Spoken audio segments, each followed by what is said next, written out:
Heboh, Haji Faisal tanggapi kasus Fuji dan Nikita Mirzani. Kenapa mereka mau menghancurkan kami? Haji Faisal, yang tak lain adalah ayah dari Fuji, akhirnya menanggapi kasus yang melanda anaknya tersebut. Kasus tersebut diawali dari salah satu postingan di Instagram Story Nikita Mirzani yang menyebutkan nominal honor untuk mengundang Fuji dalam satu talk show. Dalam Instagram Story-nya, Nikita menyebutkan bahwa adik kandung Bibi Ardiansyah itu menyebut 30 juta rupiah sebagai honor dalam talk show tersebut. Buntut dari hal itu, Nikita Mirzani mengungkapkan beberapa keburukan yang pernah dilakukan oleh Fuji dan menyebut Fuji materialistis.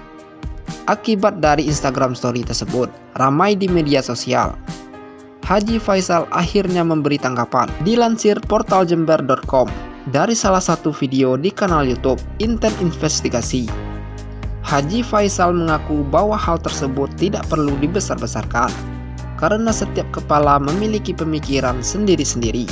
Selain itu, ia juga mengungkapkan bahwa seharusnya yang lebih senior memberikan arahan kepada Fuji yang masih kecil, bukan malah menghujatnya. Anak saya masih muda, masih menjajaki. Mau tak mau memang begitu kenyataan hidup. Tentu masih banyak kekurangan-kekurangan yang harus diberikan. Bukannya kita melemparkan ke publik, berikanlah petunjuk begini-begini, ungkap Haji Faisal. Ayah dari Bibi Ardiansyah ini mengungkapkan bahwa hal yang dilakukan oleh Nikita Mirzani tidak tepat karena memberitahu publik mengenai apa yang Fuji lakukan. Haji Faisal juga menanggapi menganggap bahwa Fuji tidak berbuat salah karena dan tidak bisa mendatangi talk show atau acara adalah hal yang wajar.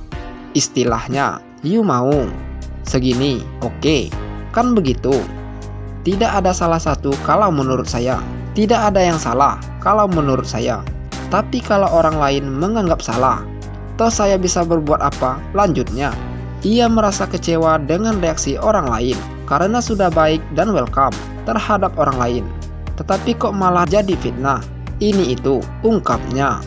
Haji Faisal juga merasa bingung mengapa orang lain malah berbicara yang tidak sesuai konteks dan ia dan keluarganya merasa tidak merugikan siapapun. Jadi bingung saya, kenapa mereka mau menghancurkan kami yang tidak ngapa-ngapain? Siapa yang kami rugikan? Siapa yang kami aniaya? Kenapa kok justru bicara begini begitu di dalam media sosial? Ungkap Haji Faisal menanggapi berita tersebut. Bagaimana menurut pendapat Anda?